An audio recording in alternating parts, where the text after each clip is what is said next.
Hello everyone, welcome to this colorful question of Leetcode, and the problem name is number of ways to paint n cross 3 grid. So consider we have an n cross 3 grid and we have to paint it in such a way using red, yellow and green color so that no two adjacent cells are same. That is, in two consecutive columns we don't have these two having the same and these two don't should be same. No adjacent columns and no adjacent rows should be the same. So what we'll do is I need a starting point, right? So I have initialized the very first, what are the possible combinations that can be made? I simply picked it up from over here, but these are the possible combinations if I'm considering just one row. Now what I'll do is I will start iterating all these, right? And what I'll do is I'll call a recursive function on the index. Like I have this for very first row, right? I'll start this recursive function. What this recursive function will do is it will see that the current row is my beyond last row or not. If that's the case, simply return one, right? If it is the last row, simply return one.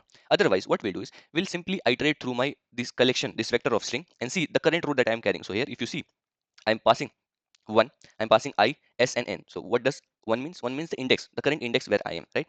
And string is the initial string that I have initialized, and this is a vector of string, and N is what is the last limit. If this is the last limit, simply return 1. Otherwise, what I'll do is check the previous string that I have and the current string that I want, the new string that I want to take.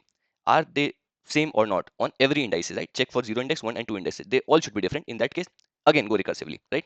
And this will continue. And I've created this unordered map in order to store the states. So it's a DP of index and string, and I have made use of this hash operator in order to give a unique hash, because if I was simply considering a map, unordered map cannot have a pair, right? So we have to hash it down to some integer value so that the get and put operations are faster. So that is why I've used this pair hash.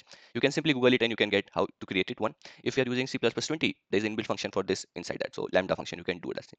So this was all for this problem. This is also a small pattern. If you observe that after some combinations, a fixed number of combinations would repeat itself, so that you can make it in big of one space only, right? If you know that combinations. So do comment it down if you are aware of that, or if you want me to make that video on that. So that's also this question. Thank you.